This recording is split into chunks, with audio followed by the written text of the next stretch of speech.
और हमें अपने खोए हुए बच्चे कुछ वापस मिलना शुरू हो गए। कल बारिश की वजह से जो है ना आवाम में गुमराही पाई जाती थी और आवाम जो है ना कम हो गई थी। जी, हॉस्टल में पानी बिजली दोनों नहीं थे, तो फिर तो कॉलेज आने का फ़ायदा ही फ़ायदा था। इधर पानी भी था और बिजली भी थी। झूठ बोल रहा है, मैं आया हुआ था। नहीं जी, एक भाई ने कह दी है जी गलत बयानी की जा रही है। मैं उसी हॉस्टल में हूँ, वहाँ पे बिजली भी थी और जो है पानी भी। क्लास में ही आपस में क्लैश पाया जाता है। तो जो लोग कल नहीं आए बहुत अच्छा किया है, क्योंकि आपने हमारा खर्चा बचा लिया। क्योंकि हमने ये सोचा हुआ था कि अगर कभी अचानक से बहुत शदीद बारिश हो रही हुई और बच्चे बड़ी मुश्किल से जो है वो लड़ते झगड़ते कॉलेज तक पहुँचे और उन्होंने कहा कि नहीं हमने तो क्लास लेनी है, तो हमारे दिल में उन बच्चों की अजमत जाग जाएगी। तो कल आए हुए बच्चों की अजमत जागी तो नहीं थी, क्योंकि वो लड़ झगड़ के नहीं आए थे, वो सुबह वाले बच्चे लड़ झगड़ के आए थे, ये तो सुकून से आए थे। लेकिन इन बच्चों ने ज़बरदस्ती अपनी अजमत जो है जगाने की कोशिश की और इन्होंने ये रियलाइज़ कराया कि अगर हमसे पिछली 2 क्लासों ने चाय पी है इसलिए कि वो तादाद में कम थे, तो हम तादाद में मुनासिब हैं, लेकिन जो है वो चाय हमारा भी हक बनता है। तो फिर ऐसे में वो लोग जो ऑनलाइन पे शिफ्ट हो चुके हैं और वो जो कल नहीं आए, उनको चिढ़ाने के लिए हम लोगों ने कल फिर चाय पी, और बल्कि एक आध बच्चे को तो बिस्किट भी मिले। नहीं, वो इस क्लास में थे, ये ऑडिट। एक बच्चे को हाफ रोल जो बिस्किट का मिला था वो ऑडिट था, ठीक है, वो ऑडिट में था। नहीं तो मैं और ज़्यादा छेड़ता कि कुछ बच्चों को बिस्किट भी मिले थे। तो हम लोगों ने चाय पी, बड़ा महजूज हुए हम, लेकिन उस चाय की कीमत अदा करनी पड़ी। फिर अब जब बच्चों ने चाय पीना शुरू कर दी तो मैंने कहा अब चाय आ गई है, अब मैं अपनी पसंद के टाइम तक पढ़ाऊँगा। बच्चे फिर बैठे रहे और फिर हम 6:15 बजे तक जो है ना पढ़ते चले गए और हमने चैप्टर नंबर 8 को मुका दिया। तो 1 डे सिटिंग में हमने एक बड़े इंपॉर्टेंट चैप्टर को किया। अगर आप नहीं कल आ सके तो फिलहाल इग्नोर कर दें उसे, लेकिन जैसे ही क्रैश ख़त्म हो आपने उस 1 दिन की वीडियो देखनी है और उसमें फिर आपने उस चैप्टर को साथ साथ करना है। तो अब हम पहुँच गए हैं अपने आखिरी चैप्टर्स की तरफ, चैप्टर 3 और 4 को हम गिनती में नहीं लाते, 4 बेचारा 20-25 मिनट में ख़त्म हो जाता है। तो 3 इज़ द मेन चैप्टर। तो हमारा टारगेट लाइन ये था कि हम सेकेंड लास्ट डे पे 3 हाफ करेंगे और 3 का जो बच जाएगा वो अगले डे हम ख़त्म करेंगे इंशाअल्लाह ताला। उसके साथ हम चैप्टर 4 करेंगे और थोड़ा सा आखिरी दिन वाली बातें कर लेंगे। ऑल्दो इस तरह की हम बातें पूरे सेशन करते रहे हैं। अभी तक का जर्नी ठीक चल रहा है? क्या आप साथ साथ चल पा रहे हैं? तो जो लोग साथ साथ चल पा रहे हैं और साथ साथ हर दिन को टारगेट को अचीव कर रहे हैं, तो इंतहाई गैर महसूस तरीके से अब तक उन्होंने सिलेबस अच्छी तरह से कवर कर लिया। बट आज के दिन हिम्मत नहीं हारनी, क्योंकि चैप्टर 3 अच्छा खासा बड़ा है और मैंने इसीलिए इसको 2 हिस्सों में तोड़ा है। तो आपने ये नहीं सोचना कि एक दफ़ा ख़त्म हो जाए क्रैश तो चैप्टर 3 पे हाथ डालेंगे। चैप्टर 3 को आप बाद में पकड़ेंगे तो 5-6 दिन अकेला खा जाएगा। इस वक्त जोश में हैं, जज्बे में हैं, हर दिन का काम कर रहे हैं, तो कोशिश करें कि आज भी घर जाके किसी किस्म की कोई डंडी ना मारी जाए और जो आपने तैयार किया उसके मुताबिक। जब ही हमारा सेशन ख़त्म हो जाएगा इंशाअल्लाह ताला, तो उससे 1 हफ्ते बाद संडे वाले दिन एक डिस्कशन सेशन रखेंगे। आपने पता नहीं नोट किया या नहीं किया, हर दिन आपको जो पास पेपर की वीडियो मिलती है उस वीडियो में सिर्फ एक अटेम्प्ट डिस्कस नहीं हुई होती, बाकी सारी डिस्कस हुई होती है। पता नहीं आपने नोट किया या नहीं किया। सिर्फ रीसेंट, बिल्कुल एग्जैक्टली जो रीसेंट अटेम्प्ट गुजरी है वो नहीं डिस्कस की होती उसमें। हमारी ख्वाहिश होती है कि लोग उसको अपने तौर पे मॉक के तौर पे देखें। जब हमारा क्रैश ख़त्म हो जाएगा सैटरडे पे कल इंशाअल्लाह ताला बशर्ते सेहत ज़िंदगी, तो उसके 1 हफ्ते बाद जो सैटरडे है कोशिश करें कि बिल्कुल रीसेंट पेपर तैयारी अब आपने की रिवीजन के बाद, बिल्कुल रीसेंट पेपर को सामने रखें और उसको करने की कोशिश करें। ये देखें कि अगर आपके सामने ICAP लेवल का एग्ज़ाम आ जाए जो आपने नहीं देखा हुआ, क्योंकि मैंने उन वीडियोज़ में कहीं भी रीसेंट पेपर नहीं दिखाया हुआ, आपने वो करना है। और वो करने के बाद जो आपके परेशानियां हों, कन्फ्यूजन हो या इस तरह, उसके लिए आपने अगले दिन का सेशन अटेंड कर लेना है। तो संडे वाले दिन हम फिर फुल फ्लैश पेपर डिस्कशन का एक सेशन कर रहे होंगे। तो टाइम जो है वो अभी आप लोगों से थोड़ा सा मैंने हल्की सी मुशावरत करनी है, थोड़ा सा हम अपने भी स्केड्यूल को देखेंगे और दूसरा हमें लग रहा है कि शायद यही शाम वाला टाइम उसके लिए मुनासिब है, लेकिन शायद संडे वाले दिन हम थोड़ा सा अर्ली भी रख सकते हैं। सेशन तकरीबन 2.5 से 3 घंटे का हो सकता है। तो आइडियली अगर हम शो ऑफ एंड की तरफ आएँ कि सुबह, दोपहर और शाम, सुबह कहते हैं 9 तो बहुत अर्ली हो जाएगा, वो लोग जो कि अब तैयारी कर रहे होंगे वो सुबह 9 बजे शायद पता नहीं आ सकें या नहीं, तो सुबह हम 10:30 को कह सकते हैं कि 10:30 से लेके असर से वो जोहर से पहले पहले हो जाए। दूसरा तरीका ये है कि दोपहर 2 से लेके को 5 बजे तक टाइप का हो जाए। दोपहर 2 बजे के बाद खाने वाला टाइम है, 2:30 से 5:30 या 2:30 से 5 एक ऑप्शन। और तीसरा ऑप्शन है ये जो हमारा ये टाइम चल रहा है तो हम 4 बजे स्टार्ट करें और 6:45 या 6:30 तक जाए। हाँ जी, इस पे सारे, क्योंकि वो संडे है, संडे वाले दिन थोड़ा सा ये मुझे लग रहा था कि लेट इवनिंग ख़राब ना हो, लेकिन अगर आप लोग ज़्यादातर मुत्तफिक लग रहे हैं, ज़्यादातर मुत्तफिक नहीं लग रहे, एक काम करेंगे, हम ग्रुप में पोल क्रिएट कर लेंगे। आप लोगों ने ग्रुप ज्वाइन किया हुआ है ना, तो पोल क्रिएट कर लेंगे और उस पोल के रिजल्ट की बेस पे डिसीजन ले लेंगे। जी हो सकता है, इन्होंने कहा संडे को हो सकता है किसी दूसरी टीचर की कोई और क्लास चल रही हो, तो जाहिर है क्लासेस तो आपकी चल ही रही होंगी। इस वक्त भी आप में से कुछ लोगों की कोई ना कोई क्लास तो अफेक्ट, मैंने ये वाली क्लास इतना लेट रखी थी कि इसमें डिस्टर्बेंस कम हो, और सोचा भी ये था कि चलो सीलो में कितना को बहुत ज़्यादा लोगों ने आ जाना है, वो तो बेचारा पेपर ही कोई नहीं है क्रैश कोर्स वाला। लेकिन आप लोग जितने जोशो खरोश से आए तो मुझे एहसास हुआ कि ये तो जो है ना, अच्छा दोपहर को नहीं रख तो हमारे पास तो जगह बनती ना, तो इसीलिए फिर इसका मतलब है ये शाम में अपेरेंटली ठीक लग रहा है, लेकिन आप लोगों में से कुछ डिसएग्री कर रहे हैं।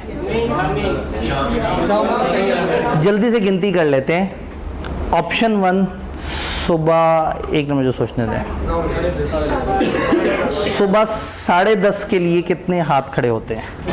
संडे वाले दिन की बात हो रही है, और गिन लेते हैं। याद है वो कल हमने शो ऑफ हैंड में कहा था कि गिनना होता है, 1 2 3 4 5 6 7 8 9 10 11 12 13 14 15 16 17 18 हाथ खड़े हुए। एक हाथ माइनस हो जाना चाहिए, भाई ने एक हाथ खड़ा करके यूं साइड से करके हाथ खड़ा कर दिया।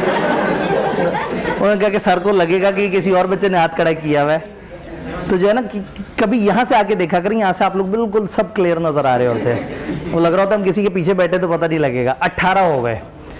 ऑप्शन 2 दोपहर 2 से 4:30 टाइप का टाइम,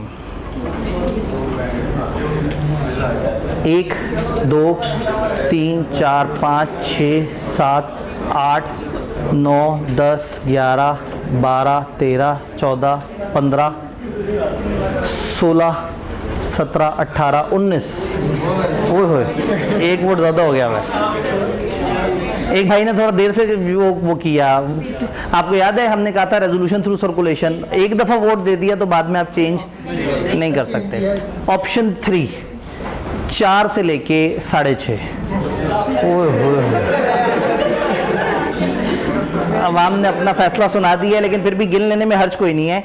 1 2 3 4 5 6 7 8 9 10 11 12 13 14 15 16 17 18 19 20 21 22 23 24 25 26 27 28 29 30 31 32 33 34 35 36 37 38। कैमरे वाले भाई ने भी हाथ खड़ा किया। 39 40 41 42 43 43 तरफ जाना। तो संडे को जो है वो फिर 4 बजे, 4 से 6:30, लेकिन 6:30 कैन बी काउंटेड 6:45। तो ये अभी की बात नहीं है, ये संडे का जिक्र नहीं कर रहे हम, एक वीक गुजारने के बाद। तो कल मैं क्लासेस एंड होने के बाद आपको कुछ मोटी मोटी सी और गाइडेंस देके, और मैं ये चाहूँगा कि आप एक दफ़ा रिवाइज करके नेक्स्ट सैटरडे को अपने तौर पे अपने घर में रीसेंट पेपर उठाएं। अच्छा, जो किताब है, मेरी किताब अगर आपके पास हो तो उसमें रीसेंट पेपर एंड पे दिया हुआ है। अगर मेरी किताब आपके पास नहीं है तो कल हो सकता है आप लोगों को मेरी किताब भी मिल जाए। कल आने का ये फ़ायदा, कल जो लोग आए हुए होंगे उनको किताब भी साथ मिल जाएगी। तो उस किताब में एंड पे वो जो सारी चीज़ें जो आपसे सॉफ्ट में शेयर हुई थी, मैं किताब का आपको एक दफ़ा स्ट्रक्चर बता दूंगा कि आपने उसको कैसे यूज़ करना है, पास पेपर्स को कैसे देखना है, एग्जामिनर कमेंट्स को किस तरह से देखना है। तो वो इंशाल्लाह ताला तो उसके एंड पे रीसेंट पेपर अटैच हुआ वो होगा, तो आप रीसेंट पेपर अपने तौर पे कीजिएगा। और फिर हम एक हफ्ते बाद हमारा सेशन होगा। जैसे ये इस वक्त हम इसको कहते हैं क्रैश वेव्स, ये इस वक्त वेव 1 है। वेव 1 में हमारे 3 सब्जेक्ट थे, कंपनी लॉ, बी लॉ और ऑडिट। अब वेव 2 आएगी जिसके अंदर हमारा टैक्स आएगा, FR1 आएगा और ऑडिट, बी लॉ और सी लॉ के पास पेपर सेशंस आएंगे, यानी कि फुल फ्लेज। बी लॉ और ऑडिट के अंदर तो 3 रीसेंट एग्जाम्स होंगे, क्योंकि उन दोनों में ड्राफ्टिंग इंपॉर्टेंट है। सी लॉ में ड्राफ्टिंग इतनी कोई बड़ी स्किल नहीं होती और ना हमें बहुत ज़्यादा टेक्निकल सवाल उस तरह से नज़र आ रहे होते हैं। तो सी लॉ का सिर्फ 1 सेशन होगा और बी लॉ ऑडिट 3 और इसी तरह से FR1 और टैक्स। मेरे ख्याल में एक आध और सब्जेक्ट है, तो हो सकता है कल ये लोग मुझे कोई ब्रोशर दें तो मैं आपको दिखा दूँ। हाँ, कॉस्ट भी है शायद उसमें, तो वो होगा। फिर उसके बाद एक वेव 3 आएगी, उसमें सर अली मिरान साहब का टैक्स होगा, एक आध और टीचर का एक और सब्जेक्ट भी होगा। तो अभी मुझे पूरा मैप याद नहीं है, लेकिन मेरे ख्याल में हमने कहीं दरवाजे पे भी लगाया हुआ था कि इस टाइम पे ये आ रहा है, ठीक है। फिर उसके बाद उससे नेक्स्ट वीक में जवाद साहब MCQs की प्रैक्टिस की क्लास करा रहे होते हैं न्यूमेरिकल सब्जेक्ट्स के लिए। अच्छा, जिस वक्त उनकी MCQs वाली चल रही होती है, यहाँ कॉलेज में मॉक्स स्टार्ट हो जाएंगे। 19 वाले वीक से यहाँ पे हर सब्जेक्ट का जिस दिन ICAP में जो पेपर होता है उस तरह से उसी दिन उसी टाइम पे हम यहाँ पे पेपर्स कंडक्ट कर रहे होते हैं। तो ये एक फेमस एक्टिविटी है। 250-300-400 लोग पर पेपर हमारे पास आते हैं और मतलब वो किसी भी कॉलेज से कोई भी आ सकता है और उसको वो चेक करके भी वापस करते हैं। इसमें तो हमने आपसे कहा था ना, हम टेस्ट शेयर कर देंगे गूगल ड्राइव पे, तो उसमें अगर आप मॉक करते हैं तो हम मानते हैं कि ये एंड वाली एक्टिविटी है, तो हम उसको फिर चेक करके 3 से 4 दिनों में स्टूडेंट को वापस करते हैं उस पर फीडबैक के साथ। तो ये सारी एक्टिविटी स्टेप बाय स्टेप चलेगी, तो अगर आप साथ साथ फॉलो करते रहें तो चीज़ें काफ़ी स्मूथ हैं। तो एक तो आप उस ग्रुप में जो हमारे क्लास का ग्रुप है, उसके अलावा वो 3-4 ओवरऑल ग्रुप थे जिसमें हमने क्रैश की इन्फॉर्मेशन देनी थी। तो मैं एक तो कल आपको थोड़ी सी इन्फॉर्मेशन इनसे कहूँगा कि मुझे को ब्रोशर सा दे दें या कोई ऐसा पेज दिखा दें जो मैं आपको बता दूं कि अब आगे अगले वीक की ये एक्टिविटीज़ हैं। तो आप में से जिसको जो एक्टिविटी सूट कर रही हो, ये बड़े अरसे से हम ये एक्टिविटीज़ कर रहे हैं कि जो एंड पे जो क्रैश होता है ये सबसे यूज़फुल टाइम होता है। आप अपना सिलेबस तकरीबन ख़त्म करने के पॉइंट के करीब होते हैं, आपसे कुछ कोताहियाँ रह गई होती हैं, कुछ जगह आपसे कुछ चीज़ें मिस हो गई होती हैं, तो आपको एक अपॉर्चुनिटी मिल जाती है कि आप एक कम से कम टाइम में चीज़ों को ज़्यादा दोहरा लें। तो ये चैप्टर जो पूरे हफ्ते में नहीं समझ आए होते ना, ये एक दिन में समझ आ जाते हैं। इसलिए नहीं कि शायद हम बहुत तूफ़ानी पढ़ाते हैं, इसलिए कि आप लोग समझना चाह रहे होते हैं। हम वैसा ही पढ़ा रहे हैं जैसा हम वैसे पढ़ाते हैं, लेकिन इधर चूंकि हाँ इधर एनर्जी थोड़ी ज़्यादा लगती है, हम ज़रा ज़्यादा जान मार रहे होते हैं, कम टाइम में हमारे ऊपर प्रेशर ज़्यादा होता है, लेकिन आप लोग चूंकि पढ़ना चाह रहे होते हैं तो फिर आपको मज़ा आता है। तो ये क्रैश कोर्स जो है, अगर कोई भी और सब्जेक्ट आपका वीक है और वो हमारे क्रैश कोर्स के स्केड्यूल में आपको नज़र आ रहा है, तो कोशिश कीजिएगा, हो सकता है आपको इससे फ़ायदा हो जाए। डन। हमने कल चैप्टर नंबर 8 कर लिया। अब हमने आके देखना है मैनेजमेंट किसे कहते हैं और डायरेक्टर्स कौन लोग होते हैं और किस तरह से। सबसे पहले डायरेक्टर्स पे जनरल बात करते हैं। अब डायरेक्टर्स को आज हम क्या करेंगे, थोड़ा सा तोड़ के समझेंगे। थोड़ी सी स्लाइड देख ली, फिर समझेंगे, थोड़ी सी स्लाइड देख ली। आज का जो प्राइमरीली टारगेट है वो ये है कि डायरेक्टर कौन है, कैसे आते हैं और कैसे जाते हैं।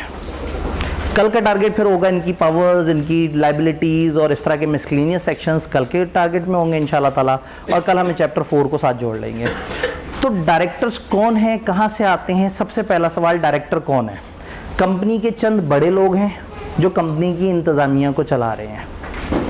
क्या सारे के सारे एम्प्लॉयज़ होते हैं ये? नहीं। क्या सारे के सारे ओनर्स होते हैं? नहीं। डायरेक्टर एक ग्रुप ऑफ पर्संस है। डायरेक्टर को हम कहते हैं बोर्ड ऑफ डायरेक्टर्स, यानी कि कंपनी में चंद बड़े बैठे और बड़े बैठ के फैसला करें। अब ये बड़े जो लोग हैं इनमें क्या क्या नुमाइंदगी होगी। समटाइम कुछ इन्वेस्टर्स जो कि कंपनी के शेयर होल्डर्स हैं वो इलेक्शन लड़के आके डायरेक्टर बन जाएंगे। तो यानी वो कहेंगे मैं मेंबर हूँ और मुझे बाकी मेंबर्स ने चूज़ किया और मैं आके डायरेक्टर बन जाऊँ ताकि मैं कंपनी का निज़ाम संभालूँ। तो कुछ तो इलेक्शन से आ जाएंगे। कुछ समटाइम कंपनी के कुछ एम्प्लॉयज़ हैं, बड़े ज़बरदस्त काम कर रहे हैं जी, HR का बड़ा ज़बरदस्त ऐसे काम आता है, मार्केटिंग ऐसे बड़ा ज़बरदस्त काम आता है। तो कंपनी वाले क्या करते हैं, उसी HR वाले बंदे को, मार्केटिंग वाले बंदे को डायरेक्टर बना देते हैं। तुम HR डायरेक्टर हो, तुम मार्केटिंग डायरेक्टर हो। तो डायरेक्टर एम्प्लॉयज़ में से भी आ सकते हैं। तो समटाइम कोई इन्वेस्टर कंपनी याद है अपना डायरेक्टर नॉमिनेट करके भेज देती है, तो इस तरह से भी आ जाते हैं डायरेक्टर। तो फिर गवर्नमेंट भी अपना डायरेक्टर बना के भेज सकती है। तो फिर जो क्रेडिटर्स हैं, हमने कहा था कभी कभी उनके पास भी इख्तियार होता है कि वो भी अपना डायरेक्टर भेज सकते हैं। तो लॉ फिर कुछ इंडिपेंडेंट डायरेक्टर का जिक्र करता है, वो भी आपके पास होने चाहिए। तो डायरेक्टर्स बहुत सारी तरह के लोग हैं। तो हो सकता है एक कंपनी में 12 डायरेक्टर्स हों जिनमें से 3 इलेक्शन लड़के आए हुए हों, 2 एम्प्लॉयज़ में से आए हों, एक चीफ एग्जीक्यूटिव होने की वजह से डायरेक्टर भी कहलवाता हो, एक को क्रेडिटर ने बिठाया हुआ हो, एक को गवर्नमेंट ने बिठाया हुआ हो, 2 को इन्वेस्टर्स ने बिठाया हुआ हो, तो एक कंपनी में कई किस्म के डायरेक्टर हो सकते हैं। तो सबसे पहले डायरेक्टर की डेफिनेशन है, director means and includes any person occupying the position of director by what ever name so called. जो शख्स जिस मर्जी नाम से डायरेक्टर की सीट पे बैठा हुआ है वो डायरेक्टर है। अब आप ये नहीं कह सकते कि नहीं तुम छोटे डायरेक्टर हो, तुम बड़े डायरेक्टर हो। एम्प्लॉय डायरेक्टर को भी वही सीट मिलेगी जो इलेक्टेड डायरेक्टर को मिलेगी, क्रेडिटर के नुमाइंदे को भी वही पावर्स होंगी जो गवर्नमेंट के नुमाइंदे को होंगी, क्योंकि जब ये एक दफ़ा बोर्ड में आ गए ना तो इस बोर्ड को कहेंगे बोर्ड ऑफ डायरेक्टर्स, और इस बोर्ड के अंदर ये सब बराबर है। अब डायरेक्टर्स मेजॉरिटी से फैसला करते हैं, डायरेक्टर्स में वोटिंग पावर का कॉन्सेप्ट नहीं है। जो डायरेक्टर 10,000 वोटों से सिलेक्ट हुआ है और एक डायरेक्टर 1 लाख वोटों से सिलेक्ट हुआ है, दोनों के वोट बराबर हैं, कंपनी के बोर्ड ऑफ डायरेक्टर्स में आके वो बराबर होंगे। तो कल हमने पढ़ा था कि शो ऑफ हैंड में इंसान काउंट होते हैं और पोल के अंदर वोटिंग पावर काउंट होती है। डायरेक्टर्स में हमेशा शो ऑफ हैंड होगा। डायरेक्टर्स की मीटिंग के बारे में थोड़ा सा ही इन्होंने बताया, बहुत ज़्यादा नहीं बताया, वो इंशाल्लाह हम कल पढ़ रहे होंगे। तो डायरेक्टर्स सिंपल मेजॉरिटी से फैसला करते हैं, तो कोई डायरेक्टर अकेला फैसला नहीं कर सकता। कंपनी का जब भी मामला होगा सारे डायरेक्टर्स मिलकर फैसला करेंगे। अब किसी कंपनी में डायरेक्टर कम से कम कितने होंगे? शुरू के 2-3 नंबर तो वही हैं जो हमें पहले से पता है। एसएमसी में कम से कम 1 मेंबर होता है तो डायरेक्टर भी 1, अदर प्राइवेट में 2 तो डायरेक्टर भी कम से कम 2। पब्लिक कंपनी हमने पीछे पढ़ा था 3 होते हैं, यहाँ आप 2 कैटेगरीज बना देंगे। पब्लिक अनलिस्टेड में कम से कम 3 डायरेक्टर और पब्लिक लिस्टेड में 7 डायरेक्टर, कम से कम इतने।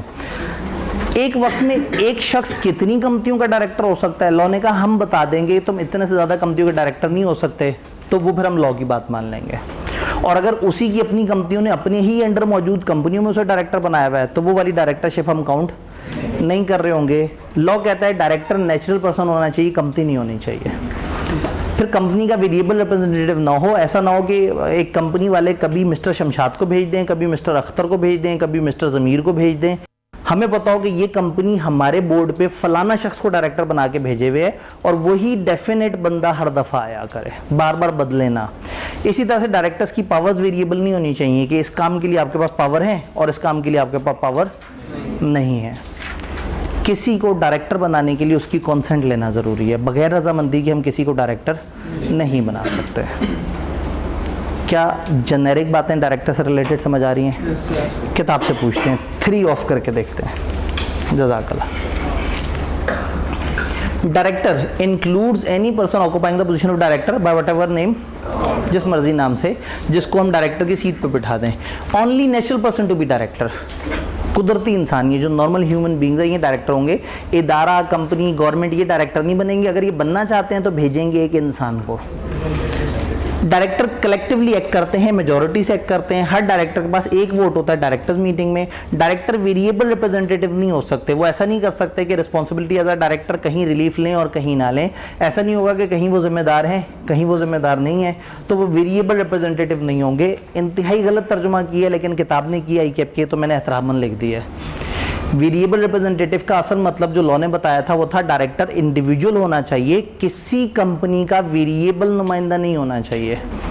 यानी कभी एक बंदा आ रहा है, कभी दूसरा आ रहा है, कभी तीसरा, और हर नए बंदे को समझा रहे हैं कि पिछली मीटिंग में क्या हुआ था उसे पिछली मीटिंग में। तो डायरेक्टर वेरिएबल नहीं होना चाहिए, बार बार बदलता हुआ नहीं होना चाहिए, एक डिफाइंड होना चाहिए। बट हमारी किताब ने इसका तर्जुमा किया कि वो वेरिएबल नहीं होना चाहिए। ऐसा ना हो कि कहे फलाना एरिया में मेरी जिम्मेदारी है, फलाना में नहीं है। चलो हम ये जुमला भी याद रख लेते हैं, हमारा क्या जा रहा है।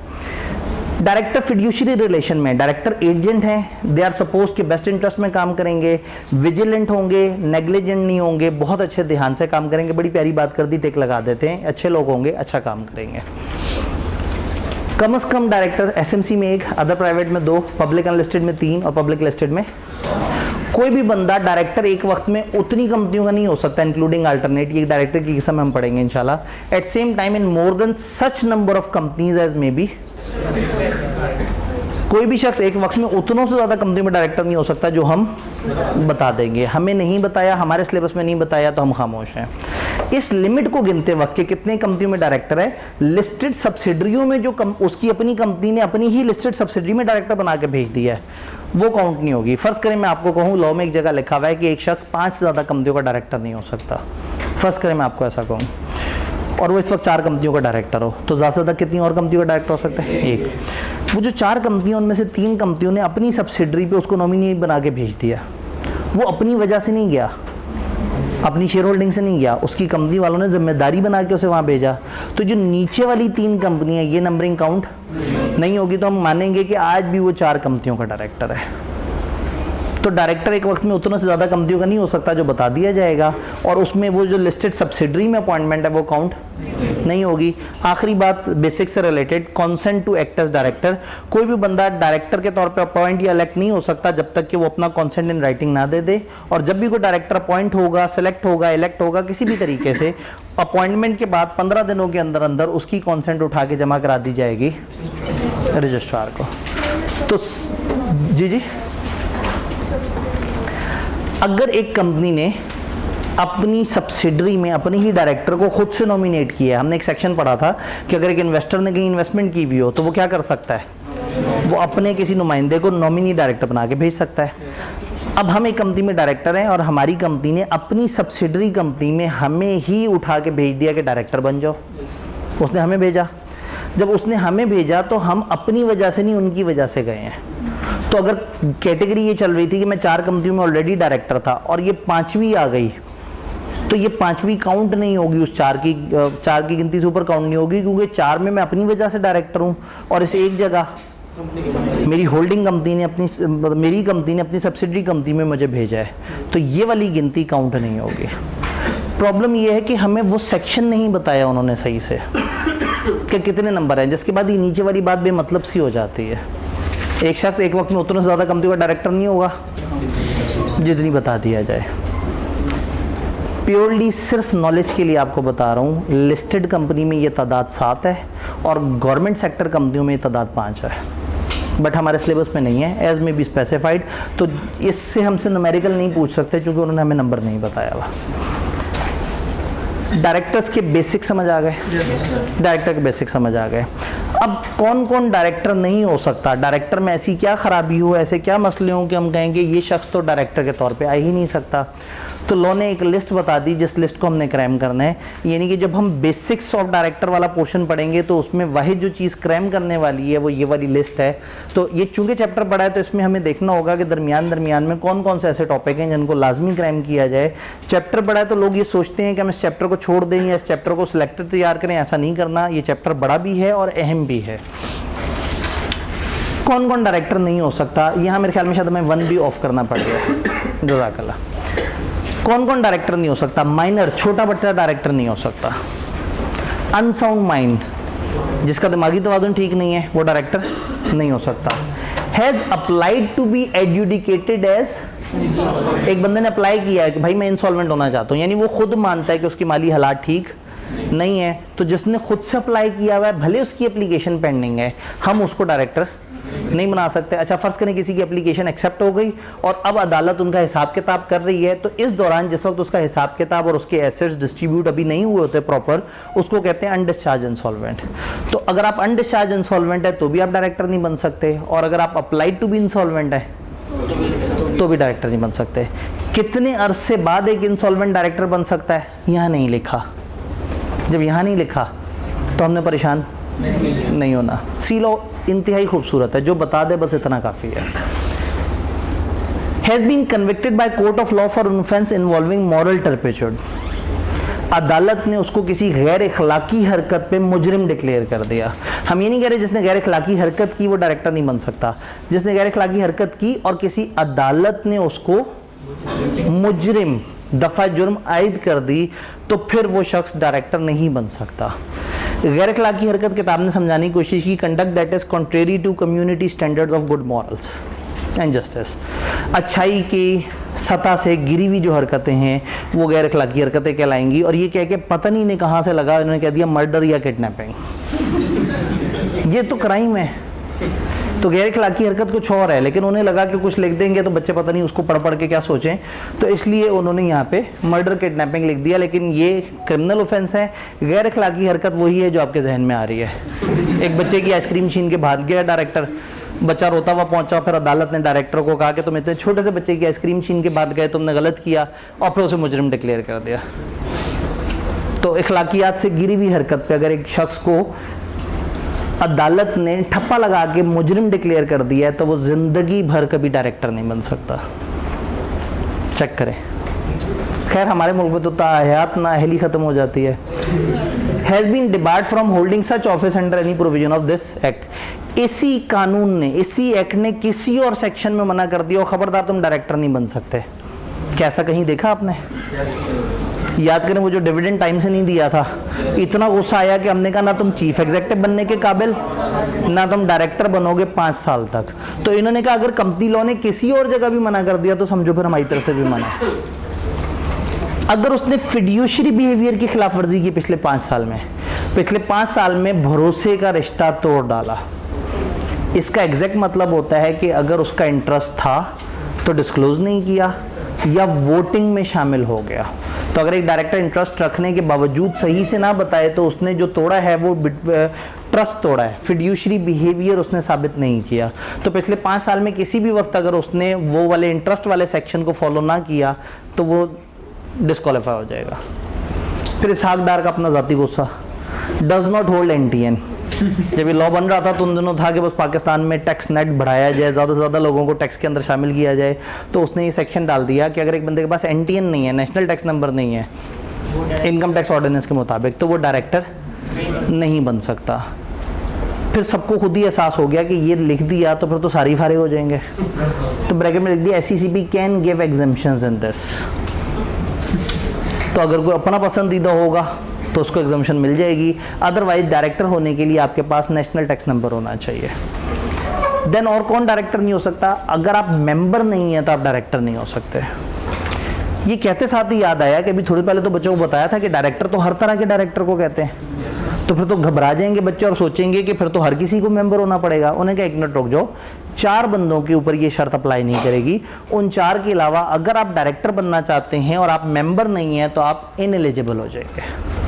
इसका मतलब है ये 4 तरह के लोग मेंबर ना भी हो तो चल जाएगा, बाकी किसी भी किस्म के डायरेक्टर को मेंबर होना शर्त है। इसमें कौन से हैं? Chief executive all and all होता है, वो अपनी पोजीशन की वजह से डायरेक्टर बन जाता है, तो अगर वो मेंबर नहीं भी है तो चल जाएगा काम। पर्सन रिप्रेजेंटिंग अ क्रेडिटर या अदर स्पेशल इंटरेस्ट, किसी क्रेडिटर या इस तरह के किसी लेंडर वगैरह का अगर कोई बंदा आके बैठा हुआ है उसके लिए मेंबर होना शर्त नहीं है। Whole time director who is employ of the company, company का वो जो फुल टाइम एम्प्लॉय डायरेक्टर नहीं है, HR डायरेक्टर, मार्केटिंग डायरेक्टर, उनके लिए मेंबर होना शर्त नहीं है। एंड फाइनली ऐसे बंदे को जो किसी और मेंबर को जो नेचुरल पर्सन नहीं है रिप्रेजेंट कर रहा है। अगर एक कंपनी मेंबर है, उस कंपनी ने अपना एक नुमाइंदा बना के भेजा है तो उसके लिए मेंबर होना बुनियादी शर्त नहीं है। लॉ ने बाय डिफॉल्ट नहीं कहा, हाँ कंपनी वाले खुद अपने आर्टिकल में क्वालिफिकेशन शेयर लिखना चाहें तो उनकी मर्जी, कंपनी लॉ ने पाबंद नहीं किया। तो 4 तरह के डायरेक्टर्स के लिए मेंबर होना शर्त नहीं है, कंपनियों का नुमाइंदा डायरेक्टर, क्रेडिटर्स का नुमाइंदा डायरेक्टर, एम्प्लॉय डायरेक्टर और चीफ एग्जीक्यूटिव। ये 4 के लिए मेंबर होना शर्त नहीं है, बाकी सबके लिए मेंबर होना शर्त है। तो अब इस लिस्ट को हमने याद करना है कि यहाँ तक ये रिस्ट्रिक्शन है, सब पे अप्लाई करती है, लेकिन इसके आगे 2 और रिस्ट्रिक्शन है जो सिर्फ और सिर्फ लिस्टेड कंपनी पे अप्लाई करेंगी। अगर आप किसी कोर्ट की तरफ से डिक्लेयर हो जाएं डिफॉल्टर, एक कॉम्पिटेंट कोर्ट कहते हैं कि ये बंदा इसने तो लोन रीपे नहीं किया फाइनेंशियल इंस्टीट्यूशन को और आपको डिफॉल्टर डिक्लेयर कर दें, इसका मतलब आपके मामला ठीक नहीं है, आप फाइनेंशियली चीज़ों को सही से हैंडल नहीं कर रहे, ऐसा बंदा कंपनी चलाएगा तो नुकसानदेह है। तो लिस्टेड कंपनी में अगर आप किसी फाइनेंशियल इंस्टीट्यूशन के डिफॉल्टर हैं तो आप डिस्क्वालीफाइड हैं। इसी तरह से अगर आप ब्रोकरेज के बिजनेस में हैं, ये क्या होता है? जो स्टॉक एक्सचेंज वगैरह के अंदर लोग बैठे हुए होते हैं, जो स्टॉक ब्रोकर होते हैं, जो ये बिजनेस कर रहे होते हैं, इन लोगों को मना है। अगर आप ब्रोकरेज के बिजनेस में या आप ऐसे किसी बंदे के स्पाउस हैं, बीवी या शौहर हैं उसके, तो आप डिस्क्वालीफाई हो जाएंगे। या अगर कोई कॉर्पोरेट ब्रोकरेज हाउस है, कोई कंपनी है जो ये स्टॉक एक्सचेंज की मेंबर वगैरह है और आप उसमें ऑफिसर हैं या स्पॉन्सर हैं या डायरेक्टर हैं, तो आप डिस्क्वालीफाई हो जाएंगे, क्योंकि लिस्टेड कंपनी का स्टॉक एक्सचेंज से बड़ा गहरा ताल्लुक है। आप लिस्टेड कंपनी के अंदर डायरेक्टर हैं, आपके सामने अकाउंट्स और आपको पता है 2 महीने बाद ये अकाउंट्स हम पब्लिक के सामने रखेंगे, अकाउंट्स में नज़र आ रहा है लॉस। जैसे ही अवाम के सामने लॉस आएगा, लोग हमारी कंपनी के शेयर बेचना शुरू कर देंगे और लोग खरीद भी नहीं रहे होंगे, तो शेयर की प्राइस के साथ क्या होगा? नीचे गिरना शुरू हो जाएगी। तो अगर डायरेक्टर अंदर बैठा हुआ है और यही ब्रोकरेज का काम भी करता हो, तो ये तो अपने जो वो हैं क्लाइंट्स, उनको कहेगा कि भाई ये हाई टाइम है, इस वक्त इस कंपनी के शेयर बेच दो, 3 महीने बाद शेयर मार्केट से सस्ते में खरीद लेना। बहुत सारी और बातें हो सकती हैं, कंपनी नई अनाउंसमेंट करने लगी है, शेयर प्राइस अचानक से ऊपर चली जाएगी। तो अगर डायरेक्टर ही ब्रोकरेज का काम भी करता होगा तो वो अपने फायदे के चक्कर में कंपनी का अच्छा खासा कबाड़ा कर सकता है। तो लिस्टेड कंपनी में 2 इजाफी मसले क्या हैं, आप डिफॉल्टर ऑफ फाइनेंशियल इंस्टीट्यूशन नहीं होने चाहिए और ब्रोकरेज बिजनेस में ना हो। अगर आप अनडिस्चार्ज इंसॉल्वेंट थे और फिर भी आप काम करते रहे चीफ एग्जीक्यूटिव या डायरेक्टर के तौर पे, तो फिर आपको सज़ा होगी। और पहली दफ़ा उन्होंने पहले बताया कि कैद कितनी होगी, बाद में बताया फ़ाइन कितना होगा, इसलिए कि बंदा कौन है। तो अगर ऐसे कहेंगे तुम इतना फ़ाइन होगा तो उसका हासा निकल जाएगा, वो कहेगा मैं तो वैसे ही बिल्कुल ही फारिग हो गया हूँ, मेरे पास तो कुछ है ही नहीं। तो इसलिए उसको कहा तुम्हें कैद होगी 2 साल की और फ़ाइन भी हो सकता है और दोनों भी हो सकते हैं। तो इन एलिजिबिलिटीज़ की एक लिस्ट जो कि हम लोगों ने देखने की कोशिश की, मुझे यहाँ बताएं अगर कोई कन्फ्यूजन है इसमें। तो जो एम्प्लॉय डायरेक्टर उसे कौन अपॉइंट करता है, अभी हमने डायरेक्टर्स की अपॉइंटमेंट्स नहीं देखी हैं, अभी हमने देखा नहीं डिफरेंट डायरेक्टर्स कैसे आते हैं। यहाँ तक हमने जो पढ़ा उसमें कोई सवाल जी? लास्ट पॉइंट में इसका first person representing a member, एक बंदा जो किसी और मेंबर को रिप्रेजेंट कर रहा है, और वो कौन सा मेंबर है, who is not a natural person. अब ये कौन सा मेंबर होता है जो नेचुरल पर्सन नहीं होता? कंपनी। जब एक कंपनी हमारी मेंबर है तो उस कंपनी का जो नुमाइंदा आया है, तो आसान अल्फाज में कंपनी का नॉमिनी, क्रेडिटर का नॉमिनी, एम्प्लॉई और चीफ एग्जीक्यूटिव, ये 4 तरह के लोगों के लिए मेंबर होना शर्त नहीं है। इस लिस्ट को अच्छी तरह से याद करना है कि इस चैप्टर में अगर वो क्रैमिंग पूछना चाहें तो ये एक आइडियल थिंग है जिधर लोगों को परेशान किया जा सकता है। अब एक स्टेप आगे चलते हैं। अब हम डिफरेंट तरह के टाइप ऑफ डायरेक्टर्स पे बात करने की कोशिश करेंगे। डायरेक्टर्स कितनी तरह के होते हैं, पहले कुछ ज़बानी बात कर लेते हैं, फिर इधर देख लेंगे। लाइट्स ओपन कर देते हैं। डायरेक्टर की अलग अलग किस्में किताब में सेक्शंस बिखेर के दिए हुए, मैंने सामने एक टेबल बनाया हुआ है और आप फिर किताब में साथ साथ ट्रेस तो कर ही लेंगे।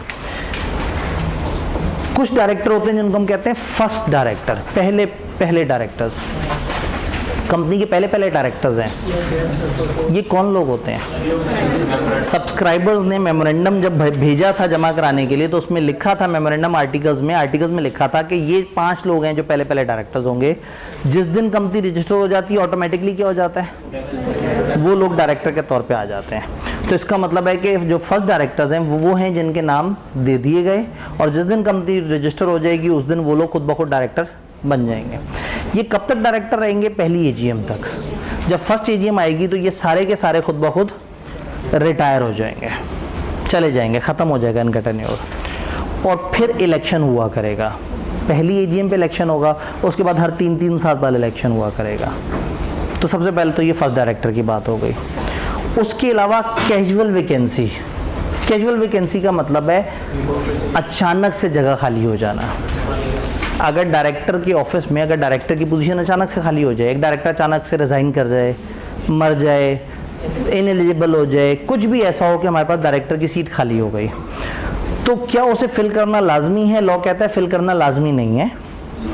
आप अगर ज़िंदगी आपकी सही चल रही है, भाई 12 डायरेक्टर हैं, चला गया 11, चलाते रहो कंपनी को। अगर आपको लगता है कि फिल करने की ज़रूरत नहीं है तो सुकून से बैठे हैं। लेकिन अगर इतने चले गए हैं कि आप मिनिमम नंबर ऑफ डायरेक्टर से नीचे आ गए तो फिर फिल करना मैंडेटरी है। दूसरा, अगर आप एक लिस्टेड कंपनी है तो भले एक भी छोड़ के गया, आपको लाजमी फिल करना है 90 दिन के अंदर। तो लिस्टेड में फिल करना भी मैंडेटरी है और टाइम भी डिफाइंड है। बाकियों में फिल करना भी मैंडेटरी नहीं है और टाइम भी डिफाइंड नहीं है। बाकियों में सिर्फ एक सूरत हो सकती है अगर आप मिनिमम से नीचे चल जाएं। अब सवाल ये है कि ये वाले भाई साहब का टेन्योर कितना होगा? ये जिसकी जगह आया है उसका जितना टेन्योर रहता था, 1.5 साल, 2 साल, 6 महीने, 8 महीने, जिसकी रिप्लेसमेंट पे आया ये उतना टेन्योर पूरा करेगा और चला जाएगा। कैजुअल वैकेंसी समझ आई? देन डायरेक्टर की एक किस्म होती है जिसको हम कहते हैं असाइनी और अल्टरनेट। वो शुरू में नहीं, वो आगे जाके मिसक्लिनियस रूल्स में लिखी होती है तो शायद आपको नज़र ना आए। असाइनी डायरेक्टर, एक डायरेक्टर अपनी पोजीशन पे आने के बाद किसी और को कह दे तुम आओ और मेरी सीट संभाल लो, मैं जा रहा हूँ। कोई डायरेक्टर अपनी सीट पक्की किसी और को नहीं दे सकता। इसको कहते हैं असाइनमेंट ऑफ ऑफिस। ऑफिस मतलब अपनी पोजीशन। लॉ ने कहा है असाइनमेंट ऑफ ऑफिस वॉइड है, मना है, गलत है, इलीगल है, नहीं मानी जाएगी। एक डायरेक्टर अगर लोगों के वोटों से डायरेक्टर बन के आया है तो वो डायरेक्टर बनने के बाद ये नहीं कह सकता बहुत शुक्रिया आपने मुझे वोट दिया, मेरी जगह मेरा छोटा भाई आके बैठा करेगा। तो आप अपनी पोजीशन किसी और को असाइन नहीं कर सकते। तो असाइनमेंट ऑफ डायरेक्टर मना है, लेकिन अल्टरनेट डायरेक्टर अलाउड है। अल्टरनेट एक खास किस्म की सिचुएशन है। अगर एक डायरेक्टर मुल्क से बाहर जा रहा है और जा भी 90 दिन से ज़्यादा के ले रहा है, अगर एक डायरेक्टर मुल्क से बाहर जा रहा है और 90 दिन से ज़्यादा के लिए जा रहा है तो ही इज़ अलाउड कि बाकी डायरेक्टर्स की मजमूई रजामंदी से अपनी जगह एक और बंदे को बिठा के जा सकता है।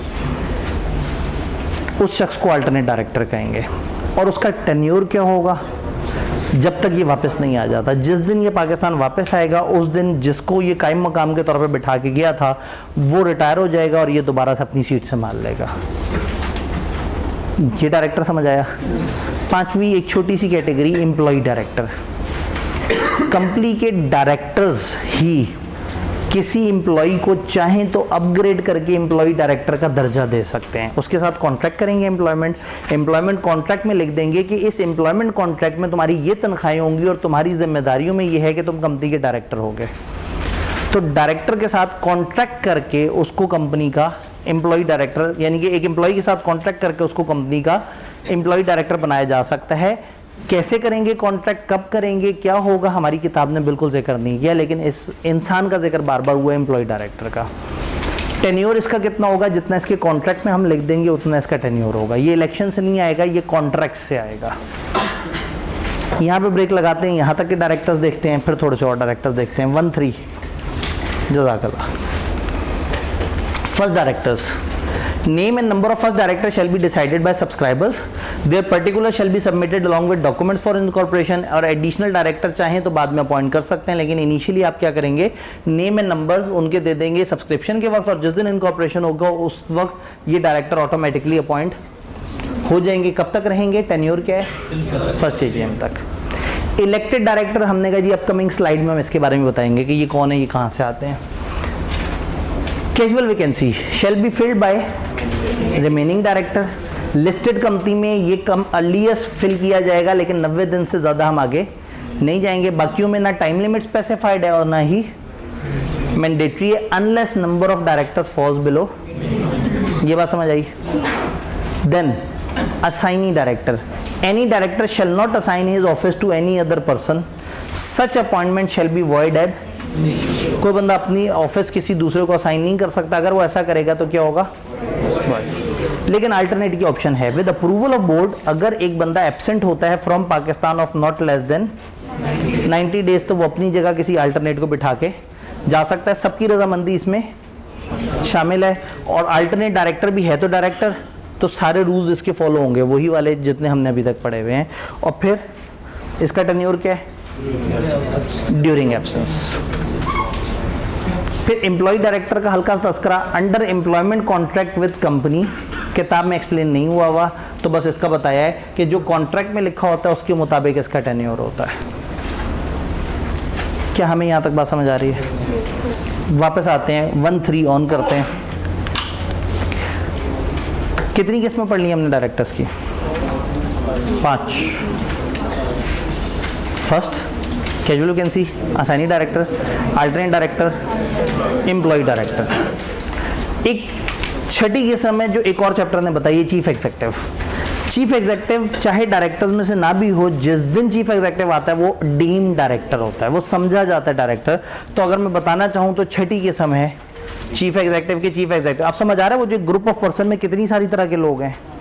अब आ जाते हैं हम नॉमिनीज की तरफ। इन्वेस्टर कंपनी के पास ये इजाज़त है कि अगर उसने एक कंपनी में इन्वेस्टमेंट की हुई और इतनी इन्वेस्टमेंट है जिससे अगर उनका बंदा इलेक्शन लड़ता तो जीत जाता। यानी होता ये कि आप देखते हैं कि फॉर एग्जांपल एक कंपनी में इलेक्शन हुआ और 10 बंदों ने इलेक्शन लड़ा या 10 सीटें थी, तो इसका मतलब है जिसके पास भी 10% पावर होगी वो तो इलेक्शन में डायरेक्टर बन गया होगा। तो जिस इन्वेस्टर कंपनी है उसके पास 15% शेयर्स हैं। 15% शेयर का मतलब है कि अगर ये बंदे को इलेक्शन लड़वाते तो इनका बंदा कंफर्म जीत जाता। ये इलेक्शन नहीं लड़वाएंगे, ये उसको नॉमिनेट कर देंगे। अगर एक इन्वेस्टर कंपनी के पास इतने शेयर्स हों जिनसे इनका बंदा इलेक्शन जीत सकता हो मैथमेटिकली, तो बगैर इलेक्शन लड़वाए ये नॉमिनेट कर देंगे उस कंपनी के बोर्ड पे और ये वहाँ जाके डायरेक्टर बन के बैठ जाएगा। सर ये फुल टाइम डायरेक्टर होता है? अब ये किस किस्म का डायरेक्टर है? ये वैसे ही डायरेक्टर होगा जैसे इलेक्टेड डायरेक्टर है। इलेक्टेड के साथ बैठेगा, उन्हीं का टेन्योर गुजारेगा, उन्हीं जैसी तनख्वाहें लेगा, उन्हीं जैसे जो जो रूल्स वगैरह हैं वो इसके ऊपर एप्लीकेबल होंगे। अगर एक बंदे को नॉमिनी बना के भेजा जाता है, इसी तरह से क्रेडिटर अगर कंपनी के साथ कॉन्ट्रैक्ट करे तो वो कॉन्ट्रैक्ट करके अपने उस कॉन्ट्रैक्ट की बेस पे भी कंपनी के बोर्ड पे अपना डायरेक्टर बिठा सकते हैं। उस कॉन्ट्रैक्ट की वजह से अगर उन्होंने बहुत बड़ा लोन दिया है तो वो कह सकते हैं कि जी हमारी सिक्योरिटी या हमारा तहफ़्फ़ुज़ ये है कि आपकी कंपनी के बोर्ड पे हमारे ये 2 बंदे जाके डायरेक्टर बन के बैठें, तो जिसको क्रेडिटर नॉमिनेट करे वो भी डायरेक्टर बन के बैठ सकता है। उसका टेन्योर भी क्रेडिटर डिफाइन करेंगे, जब तक क्रेडिटर्स राज़ी हैं तब तक वो बंदा डायरेक्टर बन के बैठा रहेगा। इसी तरह से फेडरल गवर्नमेंट या प्रोविंशियल गवर्नमेंट या इनकी कंपनियां, फेडरल या प्रोविंशियल गवर्नमेंट या इनकी कंपनियों ने जहां इन्वेस्टमेंट की हुई है उस इन्वेस्टमेंट की वजह से या जिनको लोन दिया हुआ है उस लोन की वजह से दे हैव अ राइट कि अपना कोई नुमाइंदा उठा के उस कंपनी पे भेज सकते हैं और वो नुमाइंदा बिल्कुल बाकी डायरेक्टर्स के साथ अकाउंट होगा। जब मैंने उसे डायरेक्टर कह दिया तो फिर इस चैप्टर की सारी बातें उसके ऊपर एप्लीकेबल हो जाएंगी। तो 3 तरह के नॉमिनी, हम 3 तरह के डायरेक्टर और पढ़ लिए, क्रेडिटर का नॉमिनी, गवर्नमेंट का नॉमिनी, इन्वेस्टर्स का नॉमिनी। जी जी, इनकी रिम्यूनरेशन वगैरह कैसे सेट होगी कल इंशाल्लाह हम इसके लिए शुरू में पढ़ रहे होंगे। इस वक्त हम देख रहे हैं डिफरेंट तरह के डायरेक्टर्स। वरना हो सकता है आपका सवाल ये है कि इनकी पावर्स क्या होंगी, हो सकता है आपके इनकी क्या लायबिलिटीज़ होंगी। तो हम आज सारी बातें नहीं कर रहे, हम स्टेप बाय स्टेप कर रहे हैं। तो इस टाइम पे हम डिफरेंट किस्म के डायरेक्टर समझ रहे हैं। तो ये 3 तरह के डायरेक्टर समझ आए, क्रेडिटर का नॉमिनी, गवर्नमेंट का नॉमिनी, इन्वेस्टर का नॉमिनी। यहाँ एक छोटा सा सेक्शन है, किताब ने आई कि अपने 1-2 अटेम्प्ट पीछे ही हल्का सा इंट्रोड्यूस किया, एक छोटी सी लाइन। अगर ये इन्वेस्टर कंपनी चाहती है कि हम इलेक्शन ऑफ डायरेक्टर्स में बाकियों को वोट भी डालें, अगर ये चाहते हैं कि हम बाकियों को भी वोट डालें, अब फ़र्ज़ करें इन्होंने अपना मुफ्त में डायरेक्टर बिठाया हुआ है, फ़र्ज़ करें इनके पास शेयर्स थे 15%, और जब इन्होंने देखा पिछले इलेक्शन में जी डायरेक्टर कितने % से बन गया, तो पता लगा जिसके पास 6% शेयर्स थे वो भी बन गया था डायरेक्टर। पिछले इलेक्शन में सबसे कम जो बंदा था वो 6% वोटों से डायरेक्टर बना हुआ था। इनके पास कितने हैं? इन्होंने कहा हमने एक डायरेक्टर बिठाना है, वैसे ये 2 भी बिठा सकते हैं। फ़र्ज़ करें इन्होंने कहा हमने एक डायरेक्टर बिठाना है, बिठा दिया। ये कहते हैं हमारे पास वोट है, हमने बाकियों को भी वोट डालने हैं, तो इस 15 में से पहले ये 6% माइनस होगा, जो बच गया उतने से ये वोट कास्ट कर सकते हैं और लोगों को। रूल ध्यान में रखें, अगर एक इन्वेस्टर कंपनी ने अपना एक डायरेक्टर मुफ्त में बिठाया हुआ है, इजाज़त है, उसने कुछ गलत नहीं किया, उसका हक था, लेकिन डबल मुफ्ता नहीं ना होना चाहिए कि आपने बंदा फ्री भी बिठा दिया और कहीं मैं आप अपने सारे शेयर से किसी और को भी वोट डाल दूं। तो अगर ये इन्वेस्टर कंपनी चाहती है कि इलेक्शन में कुछ और लोगों को भी वोट डाले, तो इसके वोटों में से उतने वोट माइनस कर लिए जाएंगे जितने वोट इसके बंदे ने अगर इलेक्शन लड़ा होता तो उसको लेने पड़े होते, उतने वोट हम माइनस कर लेंगे। वो वोट हमें पता कैसे लगते हैं, अभी हम इलेक्शन का जब प्रोसेस देखेंगे तो उसमें उस वोट को भी समझ लेंगे कि वो वोट का नंबर हमारे पास कैसे आता है। क्या ये हमें 3 तरह के नॉमिनी समझ आ रहे हैं? जी, अगर नॉमिनी डायरेक्टर 2 हो तो भी ऐसा कर सकते हैं। ये लें जी, आप 12% इसमें से माइनस कर लें, आपके 2 बंदे बैठने हैं 6% के हिसाब से, अब 3% से आप वोट डाल सकते हैं। तो ये अलाउड है, ये नया रूल आया है, इसके ऊपर ये कैलकुलेशन चाहें तो करवा सकते हैं, लेकिन अभी वही वाली बात है कि उन्हें लगता है कि बच्चे जो गुड़ से मर जाए उन्हें जहर देने की ज़रूरत नहीं है। फिर भी कभी ये सेक्शन पढ़ें, इसमें कंफ्यूज हो जाएं, बहुत परेशान हो, आप मुझे मेल कर सकते हैं, मैं एक न्यूमेरिकल एग्जांपल आपके साथ फौरी शेयर कर दूंगा। इस वक्त ज़ाहिर है क्रैश में तो मुश्किल है, मैंने वो एक एग्जांपल का एक्सट्रैक्ट बना के रखा हुआ होता है कि अगर कोई बहुत परेशान हो रहा हो तो मैं उसको कॉपी पेस्ट कर देता हूँ। यहाँ तक समझ आई? किताब से जल्दी से देखते हैं। 3 नॉमिनी, क्रेडिटर का nominee. Creditor may also nominate directors on the board if they are empowered to do so by virtue of any, और जो कॉन्ट्रैक्ट होगा उसके मुताबिक होगी उसकी अपॉइंटमेंट। इसी तरह से गवर्नमेंट का नॉमिनी, फेडरल गवर्नमेंट या प्रोविंशियल गवर्नमेंट या कोई भी इन्वेस्टर कंपनी, तो इसमें दोनों कवर होगा, गवर्नमेंट वाले भी और investor company. Holding shares in other company can nominate any person to represent them as director in that company. Such person shall be considered to be elected director. ये elected director की तरह ही count हो रहा होगा। तो क्या हमें nominee creditor वाला, गवर्नमेंट वाला या इन्वेस्टर वाला समझ आया? वो वाला जुमला नहीं लिखा हुआ क्योंकि मैंने टेबल पे इनके डिफरेंसेस बताने थे। और ये कब तक आया है? ये 3 साल के लिए, चूंकि इलेक्टेड डायरेक्टर काउंट हो रहे हैं ना, तो इनका टेन्योर है 3 साल। लेकिन जो क्रेडिटर वाला है उसका टेन्योर, तो जो एम्प्लॉई डायरेक्टर होता है और जो क्रेडिटर वाला होता है, ये कॉन्ट्रैक्ट के तहत आते हैं। कुछ कॉन्ट्रैक्ट से आते हैं, कुछ इलेक्शन से आते हैं, कुछ अपॉइंटमेंट से आते हैं, अलग अलग रूट हैं इन सब के। तो अभी हमने जो नहीं पढ़ा, non executive, independent, substantial acquirer और इलेक्टेड पे डिबेट नहीं हुई। तो इलेक्टेड पे हम डिबेट करेंगे। भाई का एक सवाल है जी, नॉमिनी डायरेक्टर अपॉइंट करते हुए क्या होगा? उस वक्त क्या देखेंगे नॉमिनी अपॉइंट करते वक्त? मैंने आपको बताया कि हम ये देखेंगे नॉमिनेट करते हुए कि आपके पास कितने शेयर्स हैं और कंपनी में कितने शेयर्स से बंदा डायरेक्टर बन जाता है। जब इलेक्शन का हम प्रोसेस पढ़ते हैं ना, तो उसमें हमें ये नज़र आ जाता है कि एक बंदा जितने वोट से डायरेक्टर बना और वो सबसे कम वोट लेके आया, उसको बेंचमार्क बना देते हैं।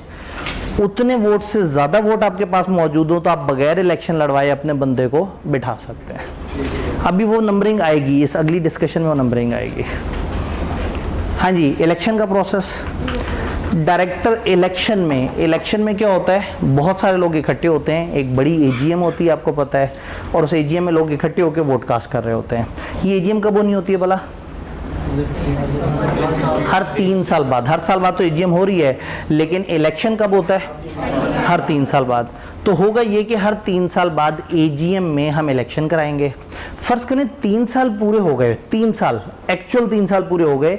25 अप्रैल को 2021 में हुआ था इलेक्शन, अब 25 अप्रैल फिर से आ गई, 3 साल पूरे हो गए। पता लगा अभी एजीएम में टाइम है 1, 1.5, 2 महीना है। लॉ ये कहता है कि आपने 3 साल पूरे होने पे इमीडिएटली कोशिश करनी है as early as possible election करा दें। अगर एजीएम में नहीं, कोई बात नहीं, आप यूजीएम करवा लें। लेकिन अगर आपको लग रहा है कि आप इलेक्शन ड्यू टाइम पे नहीं कर सकेंगे और आपको थोड़ा सा डिले आ रहा है, तो जो ड्यू डेट ऑफ इलेक्शन है, जैसे मेरी एग्जांपल में वो अप्रैल की, वो कितनी थी? 25 अप्रैल, तो उसके पिछले 45 दिनों में एक दफ़ा असेस कर लें कि क्या आप टाइम पे करवा सकेंगे। नहीं करवा सकते, आप रजिस्ट्रार को अपील कर दें, उनसे कहें जी हम टाइम पे नहीं करवा पाएंगे, काइंडली हमें एक्सटेंशन दें। तो इलेक्शन कराने का जो टाइम 3 साल बाद होना था, आपने पिछले 45 दिन में जाके बता दिया कि हमें मसला है, तो फिर वो आपको डिले करवा देंगे। ये डिले 90 दिन से ज़्यादा का नहीं होना चाहिए। और अगर आपका टाइम हो गया 3 साल और आप इलेक्शन नहीं करा रहे और रजिस्ट्रार को किसी ने बताया, तो वो ज़बरदस्ती कंपनी को इलेक्शन कराने का कहेगा और कंपनी को मानना पड़ेगा। अब बात करते हैं उस इलेक्शन वाले दिन की। इलेक्शन वाले दिन इलेक्शन किस तरह से होगा और इसका प्रोसेस क्या है। तो ये आई कि आपको काफ़ी पसंद है इलेक्शन का प्रोसेस, और इलेक्शन के प्रोसेस को थोड़ा टाइमलाइन वाइज समझने की कोशिश करेंगे। इलेक्शन का प्रोसेस क्या है, पूरा इलेक्शन का रोड मैप। डे 0 है डे ऑफ इलेक्शन। ये यहाँ पे पता नहीं आपको ये येलो येलो नज़र आ रहे हैं या नहीं आ रहे? ठीक है, कोई बात नहीं, ना भी नज़र आए तो बाकी जो नज़र आने वाली चीज़ें वो नज़र आ रही हैं। डे 0 या 00 ये है इलेक्शन। चलते चलते इससे पीछे एक -7 पे एक दिन आया, चलते चलते -14 पे एक दिन आया, -21 पे आया, और बहुत पहले हम यहाँ से आगे की तरफ चलते हैं। उस दिन इलेक्शन होना है। जिस दिन इलेक्शन प्लान्ड है, वो जो 3 साल के बाद तारीख आनी है, या आपको अगर डिले करना है 1 आध महीने या व्हाट्सएवर, तो जो भी आपका प्लान डेट है उससे कम से कम 35 दिन पहले आपने सीट्स फाइनल कर लेनी है। कंपनी के मौजूदा डायरेक्टर्स ने तय कर लेना है कि इस दफ़ा कितनी सीटों पे इलेक्शन होगा। क्या होगा? कंपनी के मौजूदा डायरेक्टर्स ये डिसाइड करेंगे कि इस दफ़ा कितनी सीटों पे इलेक्शन होना है। पिछली दफ़ा डायरेक्टर्स 12 थे, उन्हें लगता है 12 बहुत ज़्यादा था, 10 भी बहुत थे। हो सकता है उन्हें लगे 12 कम था, 14 होना चाहिए। तो जो भी व्हाट्सएवर उनके पास जो भी प्लान है, जो भी वो सोच रहे हैं, मीटिंग से 35 दिन पहले डायरेक्टर्स इकट्ठे होकर तय कर लें कि अब कितनी सीटों पे इलेक्शन होगा। जब 35 दिन से आगे चल पड़े तो अब डायरेक्टर्स खुद भी चेंज नहीं कर सकते इस नंबरिंग को, लेकिन मेंबर्स किसी भी वक्त इस सड़क पे इवन डे 0 पे भी कह सकते हैं कि नहीं भाई ये नंबरिंग चेंज करो। बट नंबरिंग चेंज करने का डायरेक्टर्स के पास इख्तियार नहीं है, वो ख़त्म हो गया। 35 दिन पहले डायरेक्टर ने नंबर फाइनल कर लिया। मीटिंग से 21 दिन पहले एक बड़ा ज़रूरी काम होता है, नोटिस भेजते हैं। उस नोटिस में आपने लाजमी बताना है कि रिटायरिंग डायरेक्टर्स कौन कौन से हैं, उनकी लिस्ट दे देनी है और सीटें बता देनी है कि इस इलेक्शन में इस दफ़ा हम लोग 14 सीटों पे इलेक्शन करेंगे। 35 दिन पहले सीटें फाइनल हुई, 21 दिन पहले नोटिस में आपने बता दिया कि इतनी सीटें हैं, जिसने इलेक्शन लड़ना है तैयार हो जाओ। फिर मीटिंग से 14 दिन पहले कॉन्टेस्टेंट्स अपनी अपनी इन्फॉर्मेशन कंपनी को जमा कराएंगे। वो तमाम मेंबर्स जो चाहते हैं कि मैं इलेक्शन लड़ूं, वो कंपनी को अपनी इन्फॉर्मेशन जमा करा देंगे। यानी कि हम अगर अपनी सियासी ज़बान में बात करें तो कागजात नामजदगी जमा करा देंगे। वो कंपनी को बता देंगे जी मैंने इलेक्शन लड़ना है। कंपनी सबका डाटा कलेक्ट कर लेगी। मीटिंग से 7 दिन पहले कंपनी एक रिवाइज नोटिस भेजेगी सारे मेंबर्स को, जिसमें उन तमाम कॉन्टेस्टेंट्स की डिटेल होगी कि अब ये हमारे 22 हज़रात हैं जो इलेक्शन लड़ना चाह रहे हैं और इनमें से अब आपने चूज़ करना है कि आप किसको डायरेक्टर बनाना चाहते हैं।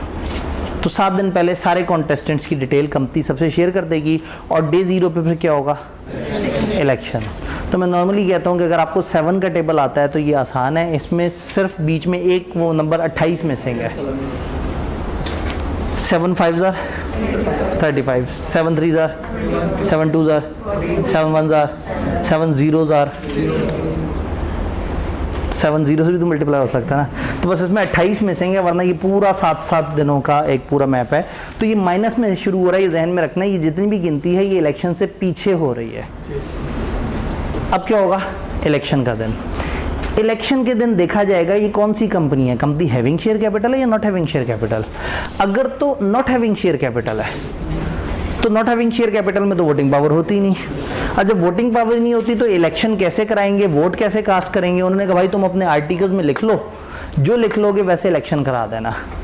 तो हो सकता है वो 12-13 बंदे जो कहते होंगे कि हमने डायरेक्टर बनना है और सीटें हो 7, तो हो सकता है वो कहें चलो भाई तुम लोग दौड़ लगाओ, जो 7 विनर्स हों उनको डायरेक्टर बना दें और बाकियों से कहें कोई बात नहीं, अगली दफ़ा आपने अपनी दौड़ तेज़ करके और फिर इलेक्शन कॉन्टेस्ट करना है। कहने का मतलब है एनी इनफॉर्मल वे, आर्टिकल्स है ना, आप जो मर्जी लिख दो, आप अपना इलेक्शन वैसे करा लो। लेकिन हैविंग शेयर कैपिटल का इन्होंने बताया, अगर हैविंग शेयर कैपिटल है तो हम इलेक्शन तभी कराएंगे जब नंबर ऑफ कॉन्टेस्टेंट्स ज़्यादा होंगे नंबर ऑफ सीट से। अगर बराबर हुए तो बिला मुकाबला इंतखाब हो जाएगा। अगर कम हुए, सीटें हैं 14, बंदे हैं 12, ये 12 सेलेक्ट हो जाएंगे, 2 कैजुअल वैकेंसी बन जाएंगी, ये 12 उन 2 को फिल करेंगे, उन 2 पे को और बंदे अपॉइंट करेंगे आपस में मुशावरत करके। इलेक्शन सिर्फ एक ही सूरत में होगा, जब नंबर ऑफ कॉन्टेस्टेंट्स ज़्यादा हैं और सीटें कम हैं। अब क्या होगा, अब वोटिंग शुरू होगी, हर बंदा वोट कास्ट कर सकता है। हर बंदे के पास कितने वोट होंगे, जितने भी उसके पास नंबर ऑफ वोटिंग शेयर्स या सिक्योरिटीज़ पड़े हुए हैं वो मल्टीप्लाई हो जाएंगे सीट्स के साथ। 14 सीटों पे इलेक्शन होना है, मेरे पास 1000 शेयर्स हैं, तो 14,000 वोट आ गए मेरे पास। अब मैं 14,000 वोट उठा के मिस्टर ए को दे दूँ, सारे के सारे मैं 7,000 मिस्टर ए को दे दूं और 3500 बी और सी को दे दूं। जितने भी कॉन्टेस्टेंट्स हैं हम किसी एक को भी सारे वोट दे सकते हैं और हम अपने वोट्स को डिवाइड भी कर सकते हैं। चैप्टर इंपॉर्टेंट है तो मैं कोशिश कर रहा हूँ कि हम अच्छी तरह से समझ के करें और हमारे पास मार्जिन है। मैंने इसलिए एंड पे मार्जिन रखा था कि ये चैप्टर ना अक्सर लोग बस इसके साथ गुजारा मुजारा कर देते हैं कि चलो एंड पे चलो इसको ना देखें सही से, लेकिन मेरी ख्वाहिश है कि हम अच्छी तरह से समझ के चलें। ये बात समझ आ रही है? Member may give all vote to one candidate or may divide votes between contestants. Candidate getting highest vote elect हो जाएगा, फिर second highest, third highest, fourth highest। तो चलते चलते एक बेचारा 14th नंबर पे भी तो होगा, गरीब आदमी। तो पहले बंदे ने लिए होंगे 7.5 लाख वोट, तो दूसरे ने लिए होंगे 5 लाख वोट, तो तीसरे ने लिए होंगे 3 लाख वोट। तो चलते चलते एक 70,000 वोट वाला बंदा भी तो आएगा। तो हो सकता है चलते चलते हमारे पास 1 से लेके चलते 14 तक पहुँचे। पहले बंदे के 7,06,000 वोट हैं फ़र्ज़ करें, दूसरे के पता नहीं कितने, इस बंदे के पास सबसे कम वोट हैं। लेकिन इससे नीचे जो 15वें नंबर पे था उसके पास इतने वोट भी नहीं थे, तो ये सिलेक्ट नहीं हुआ, ये सिलेक्ट हो गया। हमारे पास एक बेंचमार्क आ गया कि कितना को गरीब आदमी डायरेक्टर सेलेक्ट हो सकता है। इतना गरीब आदमी, ये 7 लाख वोटों वाला है और ये 70,000 वोटों वाला है, वो इससे 10 गुना ज़्यादा पॉपुलर है। लेकिन ये भी उसी सीट पे बैठेगा और वो भी उसी सीट पे बैठेगा। इसका मतलब है अगर किसी के पास 70,000 वोट होते तो वो डायरेक्टर बन जाता। सीटें कितनी हैं? 14। तो अगर ये वोट हैं तो शेयर्स कितने होंगे? ये वोट है, वोट कैसे आए थे? Number of seats multiply by shares. तो इतने वोट कितने शेयर्स के इक्वल होंगे? इसको डिवाइड कर दें 14 पे, क्या जवाब आया? 5,000। तो तय हो गया कि 5,000 शेयर अगर किसी के हाथ में होते और वो डायरेक्टर्स का इलेक्शन लड़ता तो जीत जाता। अब एक इन्वेस्टर कंपनी के हाथ में है 7,000 शेयर्स और बेंचमार्क क्या सेट हुआ हुआ है, इसका मतलब है उन्हें इलेक्शन लड़वाने की ज़रूरत नहीं है, वो अपना बंदा फ्री में बिठा देंगे। और अगर किसी और को भी वोट देना है तो 7 में से 5 साइड पे हो जाएंगे, 2,000 वोट शेयर्स के वोट कास्ट कर सकते हैं और 5,000 शेयर्स के इक्विवेलेंट उन्होंने अपना बंदा बिठा दिया। तो अगर आपने अपने आर्टिकल्स में क्वालिफिकेशन शेयर नहीं लिखे तो हर 3 साल बाद वो बंदा जो सबसे कम वोट लेके सिलेक्ट होके आता है उसके जो शेयर्स हैं वो बन जाते हैं क्वालिफिकेशन शेयर्स, जिससे हमें अंदाजा होता है कि हाँ भाई डायरेक्टर बनने के लिए कितने चाहिए थे। अभी थोड़ी पहले हम बात कर रहे थे ना कि कितने हो तो वो डायरेक्टर बना सकते हैं, इतने हो तो वो बना सकते हैं, जो हमारी इस वक्त एग्जांपल है। तो ये जो आखिरी वाला बंदा है ना, इसका बेंचमार्क बड़ा इंपॉर्टेंट है, ये हमारे काफ़ी ज़्यादा काम आ सकता है। लेकिन सर मतलब इधर तो सिलेक्ट हो चुका है ना वो डायरेक्टर? सिलेक्ट हो गया। अब अगले 3 साल तक हमारे पास बेंचमार्क है। एक इन्वेस्टर कंपनी आती है, वो हमारी कंपनी की 11,000 शेयर्स खरीद लेती है और वो सोचते हैं कि क्या हम अपना बंदा डायरेक्टर्स में ऐड कर सकते हैं या नहीं। तो फिर पिछले इलेक्शन के रिजल्ट्स उठा के देखते हैं कि सबसे कम बंदा कितने शेयर्स के साथ आया था, इतने। क्या हमारे पास इतने हैं? हाँ इतने हैं। तो बगैर अगले इलेक्शन का इंतजार किए अपना बंदा जाके बिठा देंगे। जरूरत है नहीं डायरेक्टर की तो फिर भी करते हैं। अगर ज़रूरत नहीं है तो वो कहेंगे भाई मेरे पास इतने शेयर्स हैं, इलेक्शन दोबारा कराओ, नहीं तो मेरा बंदा एडजस्ट करो। तो फिर ये 10वीं तरह का डायरेक्टर होता है, इसको हम कहते हैं सब्सटेंशियल एक्वायरर। अगर एक बंदे के पास इलेक्शन हो जाने के बाद किसी भी वक्त इतने शेयर्स आ जाएं कि वो इलेक्शन जीत सकता हो, तो लॉ ने उसे इजाज़त दी है कि वो कंपनी को पहले तो कहे कि भाई मुझे एकोमोडेट करो, कंपनी का बंदे को साइड पे करके उसको इजाज़त दे दे, और अगर कंपनी उसकी नहीं सुनेगी तो वो कंपनी का इलेक्शन रिवाइज करवा सकता है, पूरा इलेक्शन रिवाइज करवा सकता है। तो वही वाली बात है कि बेहतर है कि कंपनी उसकी सुन ले और उसको अकोमोडेट कर ले। स्पेशल बिजनेस होगा या जी स्पेशल बिजनेस होगा या जी, फिर क्या ये स्पेशल बिजनेस होगा या ऑर्डिनरी होगा? फिर अब ये एक स्पेशल बिजनेस बन जाएगा, क्योंकि ये एक नेचुरल इलेक्शन नहीं है, ये हंगामी मिड टर्म इलेक्शन है। फिर इनका एक पूरा प्रोसेस होता है लिस्टेड कंपनियों का, जो हमारी किताब ने बड़ा प्यारा जुमला कहा, उन्होंने कहा लिस्टेड कंपनियां ये वाला इलेक्शन उस तरीके से कराएंगी जैसे बता दिया जाएगा, तो हमारी ज़िंदगी बड़ी आसान हो गई। तो इसको हम कहते हैं सब्सटेंशियल एक्वायरर, जो बाद में इतने ज़्यादा शेयर हासिल कर ले कि वो भाई देखे ना, मैं एक लिस्टेड कंपनी में जाऊँ और मैं 30% शेयर्स खरीद लूँ, 30% बहुत बड़ी बात है, और उसके बाद मैं बड़ा खुश हूँ कि मैं तो अब डायरेक्टर बन जाऊँगा। पूछूँ इलेक्शन कब है, उन्होंने कहा जी महीने पहले हुए हैं। अब मैं 3 साल तक इंतज़ार करूँ कि मुझे पावर मिले, शेयर्स मेरे पास इतने तगड़े हैं, तो मैं कहूँगा भाई मुझे डायरेक्टर बनाओ, वो कहेंगे नहीं बनाते, मैं कहूँगा फिर इलेक्शन दोबारा कराओ। तो लॉ ने ये इख्तियार दिए ख़ास लेवल से ऊपर शेयर्स रखने वाले को। वो कितने हैं? अगर सवाल में इंफॉर्मेशन ये वाली दी हुई हो तो इतना, ना दी हुई हो तो फिर एवरेज। कंपनी में शेयर कैपिटल है 1 करोड़, कंपनी में बंदे हैं 10, डायरेक्टर्स हैं 10, तो 1 करोड़ को 10 पे डिवाइड किया 10 लाख। तो 10 लाख शेयर अगर मेरे पास हैं तो मैं इस काबिल हूँ कि अगर मैं इलेक्शन लड़ूँ तो मैं जीत सकता हूँ, तो फिर मैं इलेक्शन रिवाइज भी करवा सकता हूँ। यहाँ भाई कुछ कहना चाहते हैं? जी, जो 35 दिन पहले नंबर ऑफ सीट फिक्स जी लाइट ऑन कर दें क्योंकि मामला गंभीर होता जा रहा है। जी की जो नंबर ऑफ सीट फिक्स होती है, ठीक है, 35 दिन पहले, तो नॉमिनी डायरेक्टर जो उनसे डायरेक्टर अपॉइंट करते हैं, इन्वेस्टर जो नॉमिनी डायरेक्टर अपॉइंट करते हैं, ठीक है, उनसे अलावा जी बिल्कुल। Again seat of directors total seat नहीं है, इलेक्शन की सीटें हैं। डायरेक्टर जितने मर्जी हों, एक कंपनी में 35 डायरेक्टर्स हो, इलेक्शन आपने किया 10 सीटों पे, तो जो क्रेडिटर वाले आते हैं ये उन सीटों में नहीं होते, ये जो एम्प्लॉई आते हैं ये उन सीटों में नहीं होते, तो वो सीटें हैं इलेक्शन की सीटें। हम इलेक्शन का प्रोसेस पढ़ रहे थे, तो ये जो सीट्स इन्होंने फिक्स की है ना कि इतनी सीटों पे इलेक्शन होगा, इसका ये मतलब नहीं इतने डायरेक्टर्स होंगे कंपनी में, इतनी सीटों पे इलेक्शन वाले डायरेक्टर आएंगे। तो कुछ डायरेक्टर मुफ्त में भी आके बैठे हुए हैं, अलग अलग रूटों से भी आके बैठे हुए हैं। तो इस वक्त हम ये इलेक्टेड की सीटों का जिक्र कर रहे हैं। मेंबर के पास 10 लाख ऑर्डिनरी शेयर थे, एक बंदे के पास 10 लाख ऑर्डिनरी शेयर्स थे, 5 लाख जो ना प्रेफरेंस और 5 लाख प्रेफरेंस थे। जो है ना एक डायरेक्टर ने अवॉर्ड किए थे 10 लाख शेयर, ये 12 लाख की जो है ना शेयर। एक डायरेक्टर 12 लाख शेयर्स की वोटिंग से आया था और एक इन्वेस्टर के पास 10 लाख ऑर्डिनरी शेयर थे जिनमें वोटिंग पावर होती है और 5 लाख प्रेफरेंस थे जिन पे वोटिंग पावर नहीं होती। हम ये जितनी भी डिस्कशन कर रहे हैं हम वोटिंग पावर की कर रहे हैं। नॉट हैविंग शेयर कैपिटल कंपनियों को हम काउंट ही नहीं कर रहे और हैविंग शेयर कैपिटल में हम जितनी भी बात कर रहे हैं वो वोटिंग पावर वाले शेयर्स की कर रहे हैं। तो इग्नोर कर देना, नॉन वोटिंग पावर हमारे लिए बेकार है क्योंकि इलेक्शन में आपको वोटिंग पावर चाहिए। जी आगे चलते हैं एक आखिरी सवाल लेके। क्या 21 से 35 दिन के दरमियान डायरेक्टर चेंज कर सकते हैं? थ्योरेटिकली नहीं, प्रैक्टिकली हाँ। कानून ने क्या कहा है?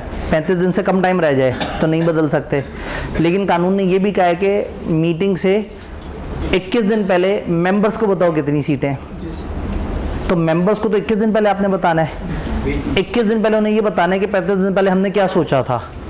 तो हो सकता है आप पी जाएं कि हमने 35 दिन पहले क्या सोचा था और 21 दिन पहले वो रिवाइज नंबर बताएं जो आप सोच रहे हैं। तो हाँ, तो प्रैक्टिकली और मज़े की बात है, मीटिंग आपने मीटिंग की होगी डायरेक्टर्स की, मीटिंग के मिनट्स बनाने होते हैं, वो भी 14 दिनों में बनाने होते हैं।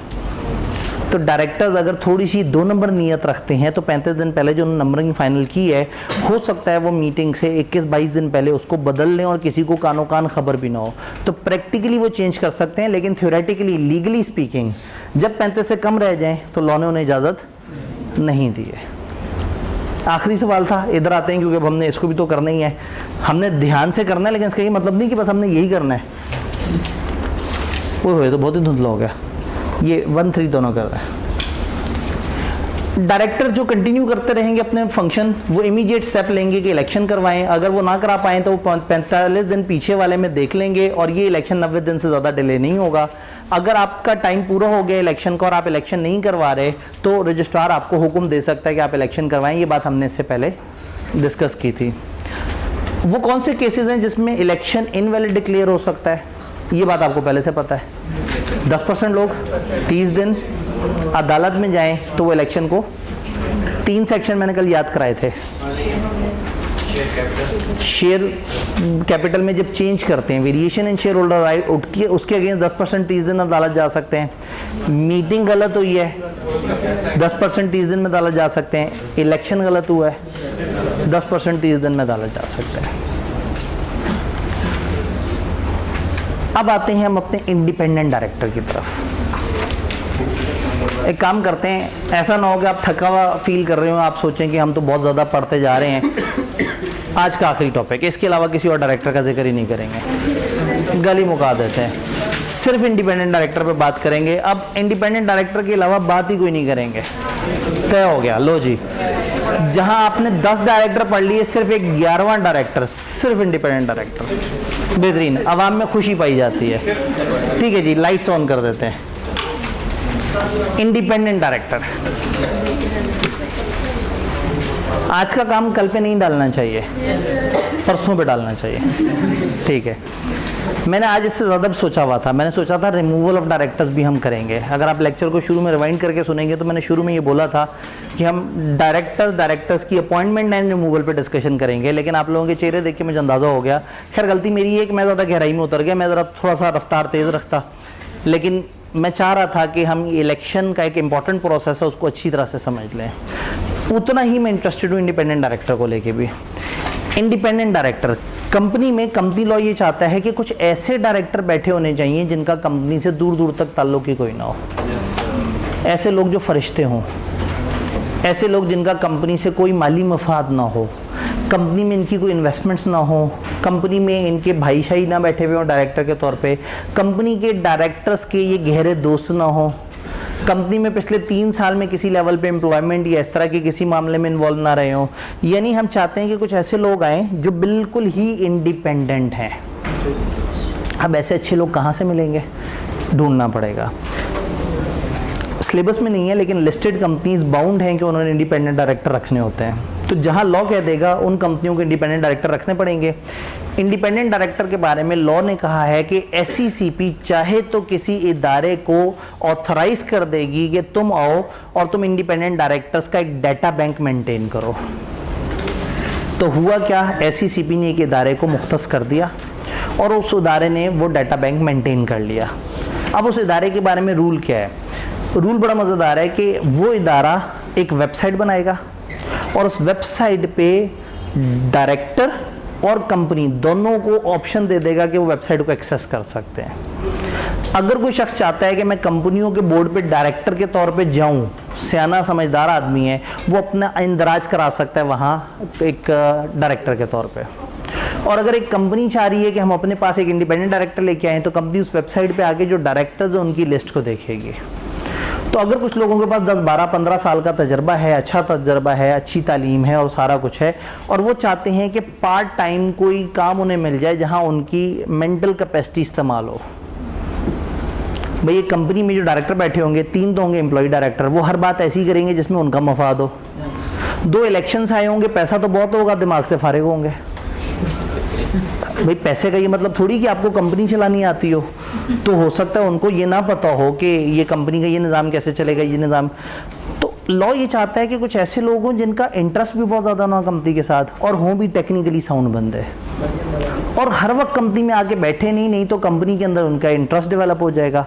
बाहर रहें, मीटिंग वाले दिन आएँ, मीटिंग में बैठें, अच्छी राय दें, मीटिंग अटेंड करने के पैसे लें, अच्छे से होटल में ठहरें, खाना खाएं और वापस चले जाएं।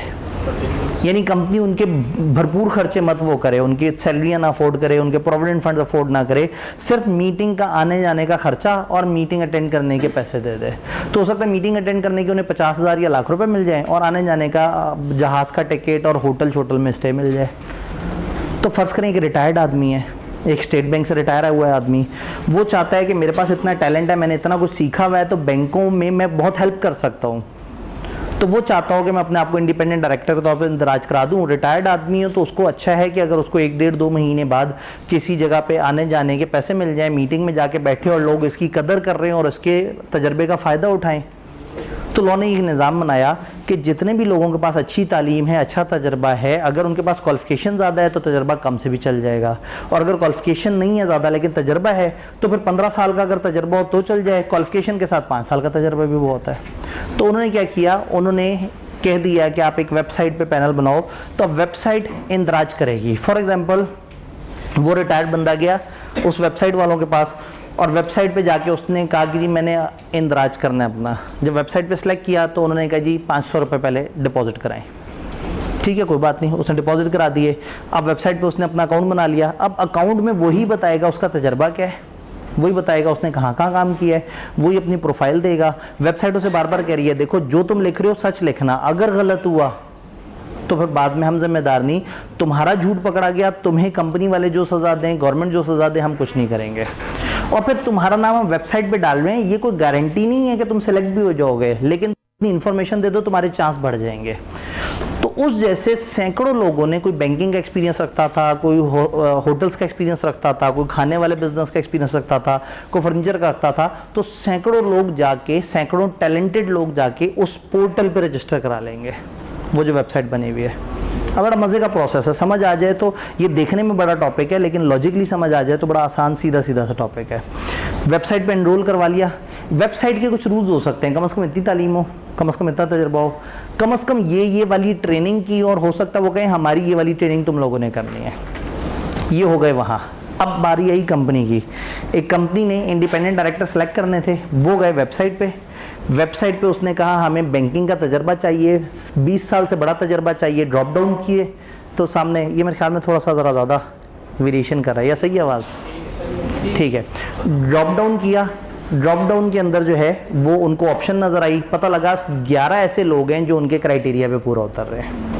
अब इन 11 में से उन्होंने कोई से 2 सेलेक्ट करने हैं। ये कंपनी की ड्यू डिलीजेंस है कि वो सही बंदा सेलेक्ट करें। वेबसाइट ने कोई जिम्मेदारी नहीं दी, वेबसाइट ने तो सारे पोर्टल पे बंदे डाल दिए। अब कंपनी वाले वहाँ से बंदा सेलेक्ट करेंगे, उस बंदे को जब सेलेक्ट करेंगे तो वो उसको इलेक्टेड डायरेक्टर की तरह अपने बोर्ड पे लाके बिठा देंगे। अगर गलत बंदा चूज़ कर लिया तो भी कंपनी कसूरवार, सही बंदा सेलेक्ट कर लिया तो भी कंपनी। वेबसाइट पे आप लीगल केस नहीं कर सकते कि आपने मुझे क्या थका हुआ बंदा दिया था। तो वेबसाइट सिर्फ एक पोर्टल है, इस पोर्टल पे टैलेंट इकट्ठा हुआ है। कंपनियों को सहूलत है कि एक जगह जाके उनको पूरे पाकिस्तान का टैलेंट मिल जाता है, और टैलेंट को सपोर्ट ये है कि एक जगह जाके उनके एम्प्लॉय होने के चांसेस बढ़ जाते हैं कि उनको लोग अपने पास ले आएंगे। क्या बात समझ आई? बस इतनी सी ही बात है। बाकी इंडिपेंडेंट डायरेक्टर की एक डेफिनेशन है जो बहुत छोटी सी है, अच्छा, जो कि सबसे बड़ी डेफिनेशन है हमारी किताब की। तो जल्दी से अब इसकी इंग्लिश देखते हैं जो हमने देखा 1-3, बल्कि 2 भी कर ही दें, बहुत सारी बातें पढ़ लें। ये डेफिनेशन है जिसको मैंने इग्नोर कर दिया।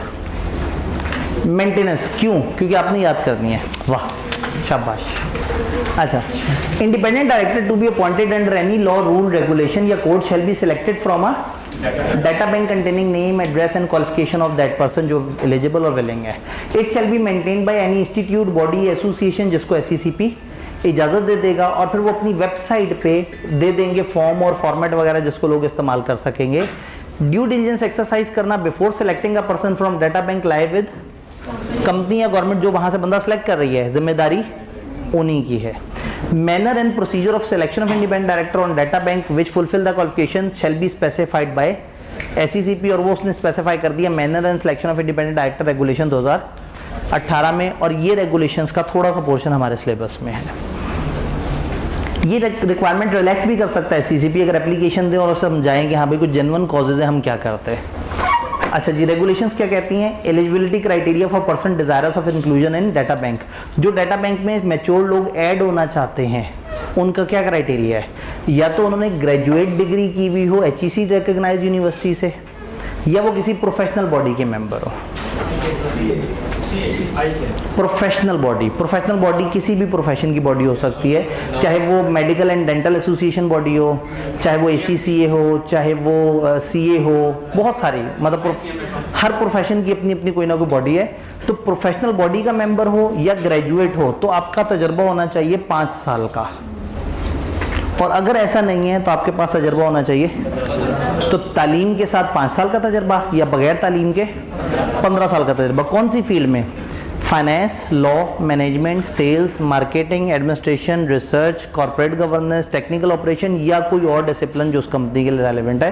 तो एक लिस्ट दे दी, इनमें से कोई भी आपके पास अगर हुनर है या जो उस कंपनी का बिजनेस है उसमें अगर आप वो हैं तो ठीक है, आप इसमें अपना नाम दे सकते हैं। पर्सन विलिंग होना चाहिए इंडिपेंडेंट डायरेक्टर के तौर पे, और कंफर्म करे अपॉइंटमेंट के वक्त कि हाँ भाई वो अपना सारा वक्त जिम्मेदारी से कंपनी को देगा, उसने शुगल मुगल में अपना नाम नहीं दिया, वो वाकई ही सीरियस है और वाकई चीज़ों को प्रॉपर तरीके से देखेगा। प्रोफेशनल बॉडी किसे कहते हैं? उन्होंने कहा जी प्रोफेशनल बॉडी पाकिस्तान में अगर देखें तो पाकिस्तान में बनी हो, एक स्पेशल एनेक्टमेंट हो फेडरल गवर्नमेंट का, ये सेल्फ रेगुलेटरी ऑर्गेनाइजेशन हो जिसको एक नेशनल काउंसिल सेलेक्ट करती हो, नेशनल काउंसिल चलाती हो, उसका एक मिनिमम क्राइटेरिया एग्जामिनेशन का, और ये मेंबरशिप देते हो।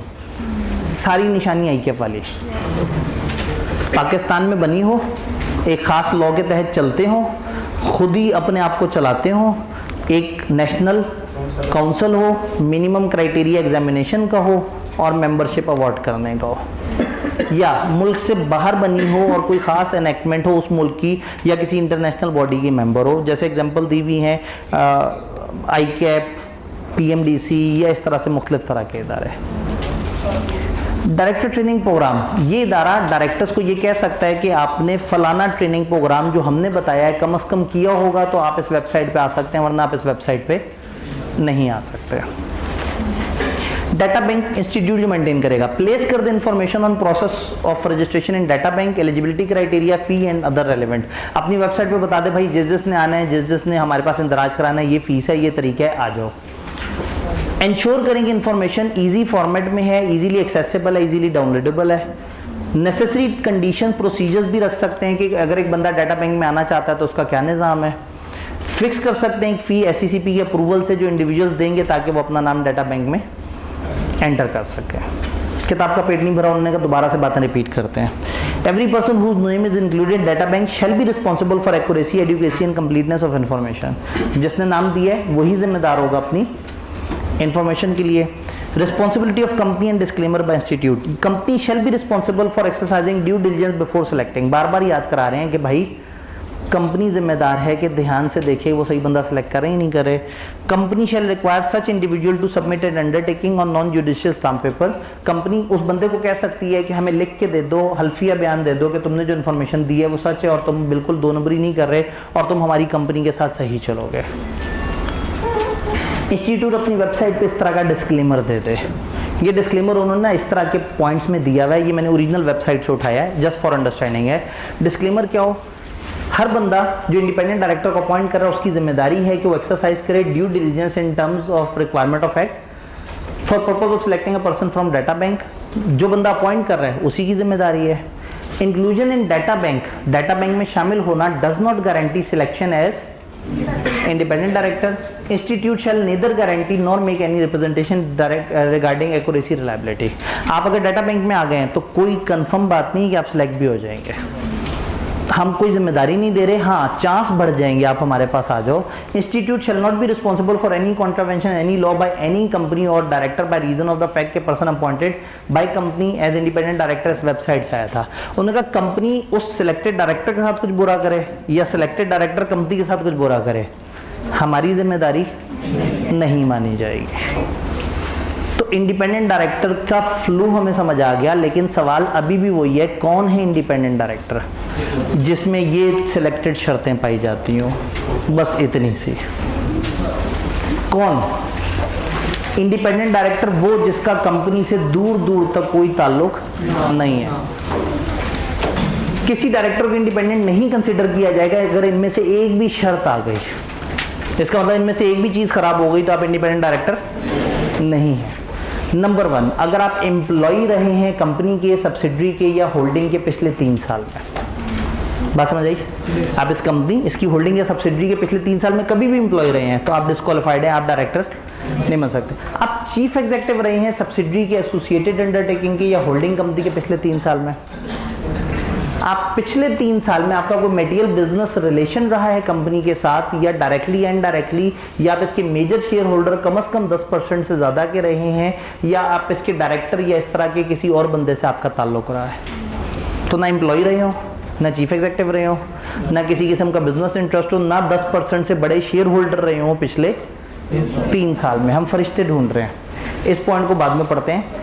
अगर close relative of companies promoter director या कंपनी के बड़े शेयर होल्डर डायरेक्टर या प्रोमोटर का क्लोज रिश्तेदार भी नहीं चलेगा। क्लोज रिश्तेदार किसे कहते हैं? Spouse, lineal ascendant and descendant and the sibling. वही बहन भाई, वालदैन, उनके वालदैन, औलाद, उनकी औलाद और मियाँ बीवी।